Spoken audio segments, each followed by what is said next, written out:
सुपटिपन्नो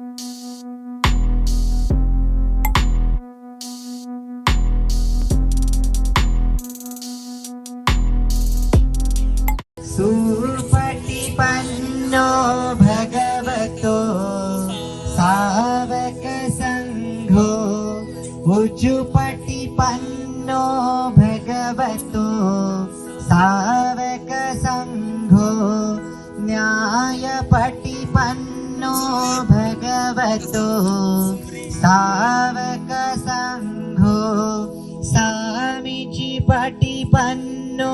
भगवतो सावक संघो यदीदं चत्तारि पुरिसयुगानि अट्ठपुरिसपूगला एष भगवतो सावक संघो आहुनैयो पाहुनैयो दक्षिणैयो अंजलिकरणीयो अनुत्तरं पुण्यं कीर्तं लोकसाति साधु साधु साधु।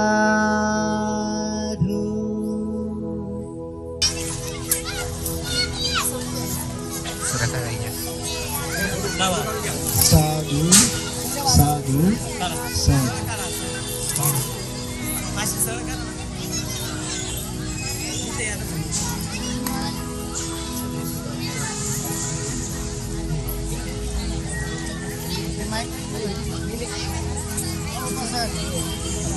उपासक आणि उपासिकाच्या वतीनं सर्व श्रामनेराचं या ठिकाणी स्वागत होत आहे.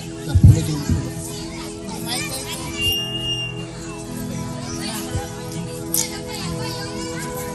पूज्य भंते रोहित यांच्या कार्यक्रमाला प्रामुख्याने उपस्थित असलेले कृषीनारा या ठिकाणचे भदंत डॉक्टर इंदवस महास्तवे हे आपल्याला धम्मदेशना देत आहेत. सर्वांनी शांततेचं सहकार्य करावं सांगितलं.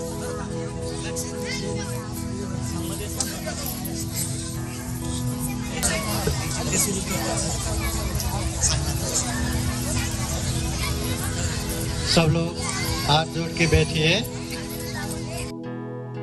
नमो तस्सा भगवतो अरहतो सम्मा सम्बुद्धास्सा। नमो तस्सा भगवतो अरहतो सम्मा सम्बुद्धास्सा। नमो तस्सा भगवतो अरहतो सम्मा सम्बुद्धास्सा। यानि करोति पुरुषो तानि पासाति आत्मनो कल्याणकारी कल्याण पापकारी च पापकं यादिशं वपते बीजं तादिशं हरते फलम्।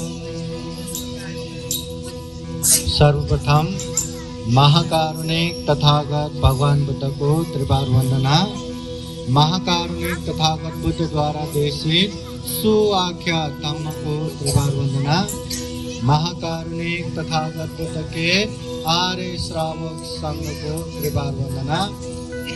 परम पूजनीय बोधिसत्व डॉक्टर बाबा साहब अम्बेडकर आज के मैत्रेय बुद्ध विहार में आयोजित इस महान कठिन जीवन दान समारोह में उपस्थित पूजनीय भिक्षु संघ, ज्ञानदान और श्रद्धा संपन्न बुद्धि संपन्न उपासक उपासिकाएं, आज विशेष दिन है, कठिन चीवरदान है। ये कठिन चीवरदान को तथागत बुद्ध ने महाकुशल कहा है।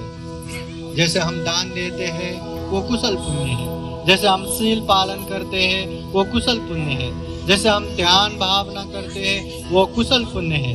मगर ऐसा भी कुशल कर्म है जो एक बार करने के बाद भी बार बार उसका पुण्य मिलता रहता है, उसे महाकुशल कहते हैं। जिस तरह हमने बैंक में फिक्स डिपॉजिट डाला तो उसका ब्याज इस तरह से आता रहता है कि जिंदगी भर ब्याज लेता रहो, पर अपना सावा जितना है उतना ही रहता है, अपना पैसा जितना है उतना ही बचा रहता है। वैसे ही कि धम्म में एक बार वो पुण्य किया, मगर जीवन भर और जीवन के बाद भी वो पुण्य आता रहे, उसे महाकुशल कहते हैं। जैसे बिहार दान देना महाकुशल है, बिहार के लिए जमीन दान देना महाकुशल है, तथागत बुद्ध के मूर्ति दान देना महाकुशल है, अस्त परिष्कार चीवर दान देना महाकुशल है। वैसे ही कठिन चीवर दान देना भी महाकुशल है। एक बार ये कठिन चीवर दान प्राप्त होने के बाद जो भंते जी ये चीवर पहन के जितना भी धम्म कार्य करेगा, जितना भी शील पालन करेगा, धम्म अनुशासन में रहेगा और लोगों को धम्म प्रचार प्रसार करेगा, वो सारे के सारे पुण्य का सहभागी आप उपासक उपासिकाएं भी बनते हैं। इसलिए ये महाकुशल है। अभी हम लोग जैसा करेंगे वैसा ही परिणाम आता है, जिस वातावरण में बैठेंगे वैसा ही होता है। जैसे अभी धूप चल रहा है, हाँ धूप लग रहा है, थोड़ा बहुत तो गर्म लग रहा होगा, है ना, लगता है ना। वैसे ही अभी खाना खाते खाते ठेचा खाया तो थोड़ा बहुत तीखा तो लगता है ना, अवश्य भावी लगता ही है। वैसा ही यकीन मानिए, हम जैसा करेंगे वैसा ही परिणाम आता है। किसी को हम गुस्सा करेंगे, गाली देंगे और वो हजूर जी हजूर करेंगे, ऐसा होता है क्या? वो भी गुस्सा करेगा ना, वो भी तो गाली देगा ना, वो भी तो हाथ पैर चलाएगा ना। जैसा हम करेंगे वैसा ही परिणाम आता है। इसीलिए यहाँ सुख देने वाला, दुख देने वाला और कोई नहीं है, हम खुद है। खुद के लिए सुख का कारण हम है, खुद के लिए दुख का कारण हम है। हम यहाँ धम्म देशना में बैठे हैं, ये पुण्य है कि पाप है? पुण्य है ना। तो पुण्य में तो कुशल कर्म होता है, मन प्रसन्न होता है। तो अगर आप लोग यहाँ धम्म देशना में बैठे बैठे यहाँ वहाँ ध्यान जा रहा है, यहाँ वहाँ गप्पे मार के बैठे हैं, यहाँ वहाँ बातें करके बैठे हैं, क्या मन प्रसन्न होगा क्या? और मन प्रसन्न नहीं होगा तो वो पुण्य हो गया क्या? कुशल कर्म हो गया क्या? हम बैठे हैं कुशल कर्म में, हम बैठे हैं पवित्र पुण्य कार्य में, मगर मन में द्वेष, चिड़चिड़ा भाव, गुस्सा भाव ऐसे आता रहा तो ये पुण्य अलग गया और उल्टा अकुशल होता है, पाप होता है। इसलिए दुनिया भर के लोग आपको सिर्फ रास्ता दिखा सकता है, यहाँ जाओ वहाँ जाओ, ये करो वो करो, मगर पाप करना है या पुण्य करना है वो आप लोगों के हाथ में ही है। ये पुण्य कार्य में रह के आप पाप करेंगे या पुण्य करेंगे आप लोगों के हाथ में है। इतना अच्छा संग कार्य, पुण्य कार्य, कठिन चीवरदान में हम सहभागी हुए हैं, ऐसा अंदर से प्रसन्नता भाव से पुण्य कार्य में सहभागी होंगे तो इतना पुण्य मिलेगा, इतना पुण्य मिलेगा, जिंदगी भर के लिए सुख का एक कारण बन सकता है। मगर इतने अच्छे पुण्य कार्य में भी अरे हाँ मुझे यहाँ जाना था, मुझे वहाँ जाना था, मुझे ऐसा करना था, मुझे वैसा करना था, मुझे तो सम्मान ही नहीं किया, मुझे तो सत्कार ही नहीं किया, मुझे सामने जाके दान देना था, मेरा तो नाम ही नहीं लिया, ऐसा वैसा करके मन में द्वेष भाव उत्पन्न करके बैठेंगे तो ये क्या पुण्य हो गया क्या? ये क्या सुख का कारण बन गया क्या? नहीं। इसलिए तथागत बुद्ध कहते हैं अत्ता ही अत्तनो नाथो, कोई नाथ हो परोसिया। हम खुद के मालक खुद ही है, हमारा कोई दूसरा मालक नहीं है। आपको पुण्य करना है खुद को ही करना है, हमारे लिए कोई पुण्य करके देने वाला नहीं है। सामने अनेक अनेक स्वादिष्ट स्वादिष्ट खाना है, व्यंजन है, मगर हाँ मैं तो भंते जी हूँ, महाथेरो हूँ, बहुत सारा भंते जी है, भंते जी मेरे लिए भी खा लो, मेरा पेट भरेगा क्या? अरे बहुत सारे उपासक उपासिका है, चलो भंते जी के लिए भी आप लोग खाओ। आपने सामने बैठ के पक्का पक खा लिया, क्या मेरा पेट भरेगा क्या? नहीं, अगर पेट भरना है तो मुझे ही खाना है। वैसा ही जीवन में सुख चाहिए तो खुद को ही पुण्य करना पड़ेगा, आपके लिए कोई करके देने वाला नहीं है। तथागत बुद्ध के समय में शिवली भिक्षु जहां जाए वहां हमेशा लाभ संपन्न होता है, कभी अलाभ अप्राप्ति नहीं होता, कभी कम या कमजोर ऐसा कुछ भी नहीं होता, अपो आप हर चीज प्राप्त होता है। क्यों? क्योंकि शिवली भंते जी का वो पुण्य है। सारे भिक्षुओं में, हजारों लाखों करोड़ों भिक्षुओं में लाभ सत्कार में एक तक प्राप्त अग्र स्थान प्राप्त भिक्षु ये शिवली भंते, वो उनका पुण्य है, उन्होंने पुण्य करके आया इसलिए इतना लाभ सत्कार। कभी कभी भगवान बुद्ध ब्राह्मण गांव में भोजन जाते समय वहां भिक्षा प्राप्त नहीं होता, मगर ये शिवली भंते को साथ में लेके गए तो वहां अपो आप लोग भर भर के देने के लिए आते हैं। इतना लाभ सत्कार में अग्र, वो उनका अच्छा पुण्य है। भगवान बुद्ध के समय में एक लोसक भिक्षु है, वो इतना अभागा, इतना पापी, पहले बहुत ही पाप करके आया, इसलिए वो जिस गांव में माँ के गर्भ में गया, गर्भ में जाते बरोबर वहां गांव में कितने बार आग लगी हो गया, कितने बार राज दंडित हो गया, हाँ, जो भी प्राप्त होता था वो कुछ भी प्राप्त नहीं हुआ, भूखा रहने को आया। तो ऐसे ऐसे होते होते होते होते वो बाद में 60 साल की उम्र में यहाँ वहाँ भीख मांग मांग के खा के गली यहाँ वहाँ ऐसे ही बिना नहाए गंदे वैसे ही पड़े पड़े रहने वाले। सारिपुत्र भंते ने देखा, मन में मैत्री करुणा उत्पन्न हो गया और उनको अपने साथ ही प्रबोधित बना के श्रामणेर बना दिया। बाद में भिक्षु भी बन गया, बाद में ठेरो भी बन गया, बाद में वो दुख मुक्त औरत भी हो गया, मगर उनका पाप इतना बलवान था कि न उसको गृहस्थ समय में पेट भर खाने को मिला, न भंते बनने के बाद पेट भर खाने को मिला, कभी भी पेट भर खाने को नहीं मिला। भोजन परोसने वाले उनके पास आते आते कि जैसे भोजन ही खत्म हो जाता था, या भंते जी को थोड़ा भी पात्र में डाला तो वो भोजन परोसने वाले को दिखता है कि पात्र तो भर गया, इसलिए थोड़ा ही डाल के आगे निकलता था। तो भंते जी को इतना ही भोजन मिला जितना से वो जीविका कर सके, मगर पेट भर कभी खाने को नहीं मिला।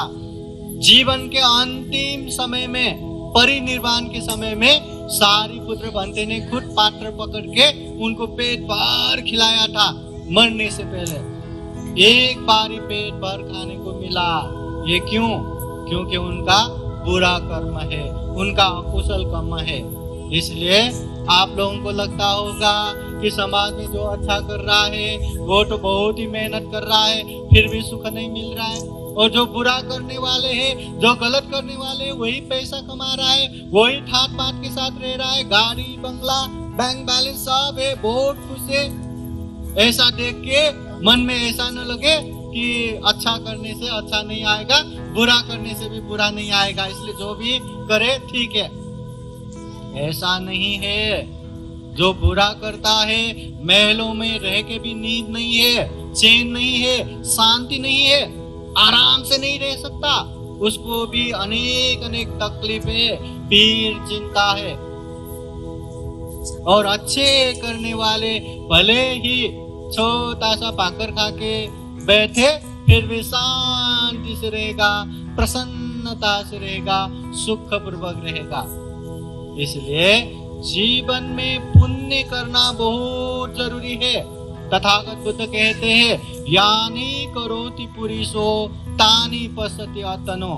ये लोग जैसा कर्म करता है वैसा ही परिणाम आता है, जैसा काम करता है वैसा ही फल आता है। कल्याणकारी कल्याणं, जो अच्छे काम करता है उसको अच्छा ही परिणाम आता है। पापकारी च पापकं, जो बुरे कर्म करता है उसे बुरे ही परिणाम आता है। यादिशं वपते बीजं, जिस तरह का बीज हम खेतों में बोएंगे तादिशं हरते फलं, वहाँ वैसा ही फल फलेगा। अच्छा रखेंगे तो अच्छा आएगा, बुरा रखेंगे तो बुरा आएगा। वैसे ही हम जीवन में जितना अच्छा करेंगे उतना अच्छा परिणाम आएगा। अगर बुरा करेंगे तो दुख इस तरह पीछा लगेगा। तथागत बुद्ध कहते हैं, मनसा चे पसंदे न, प्रदूषित मन से पासती वा करोति वा, अगर वो बोलता है या करता है तो ततोनं दुखम अन्वेति, ऐसे लोगों के पीछे पीछे दुख आता है। दुख भी कैसे आता है? चक्कं वो वह तो पदंग, बैलगाड़ा के पीछे पीछे पारी, वो पहिया पीछे पीछे पीछे पीछे आता है ना, वो चक्का, वैसे ही हमारे पीछे पीछे पीछे पीछे दुख आता है। आप बोलिए, ऐसा दुख हमें पसंद है क्या? अगर दुख पसंद नहीं है तो पाप नहीं करना, अकुशल नहीं करना, ये शरीर से भी बुरा नहीं करना, वाणी से भी बुरा नहीं बोलना और मन से भी बुरा नहीं सोचना। इसलिए बुद्ध कहते हैं, मनसा चे पसन्ने न, प्रसन्न मन से, अच्छे मन से, पासति वा, अगर वो बोलता है, करोति वा, अगर वो करता है, तो ततोनं सुखम अन्वेति, ऐसे लोगों के पीछे पीछे सुख आता है। सुख भी कैसे आता है? छाया वो अनपायिनी, ये धूप के, जहाँ धूप रहता है वहाँ छाया आता है, वैसे ही ये वैसे ही पुण्य करने वालों के पीछे पीछे परछाई आता है। तो अभी ये यहाँ आयोजक लोगों को बहुत सारा दूसरा भी काम करना है शायद, तो सामने आके ये बंटी जी भी बोल रहे हैं, इसलिए ज्यादा लंबा धम्म देशना न करते हुए जीवन में धम्म देशना सुनते रहना चाहिए। ये पुण्य है, धम्म है, चाहे कितना भी बाधा आए, विघ्न आए, हमें पुण्य करना है तो हमें धम्म देशना सुनना ही है, समझना ही है, अभ्यास करते जाना है। यही सुख का मार्ग है और ऐसे ही सुख का मार्ग निरंतर अभ्यास कर सके, जीवन में खूब खूब सुख हो, शांति हो, मंगल हो, कल्याण हो, जीवन में ज्यादा से ज्यादा पुण्य धम्म करते हुए ये दुर्लभ, यह अमूल्य, ये सर्वश्रेष्ठ जीवन को सफल बना सके, सार्थक बना सके, ऐसी कामना करते हुए धम्म देशना यही समापन करता हूँ। सबका मंगल हो, सबका कल्याण हो, भवतु सब मंगलम। साधु साधु साधु। बुद्धं नमामि, बुद्ध को नमन करता हूँ। धम्मं नमामि, धम्म को नमन करता हूँ। संघं नमामि, संघ को नमन करता हूँ।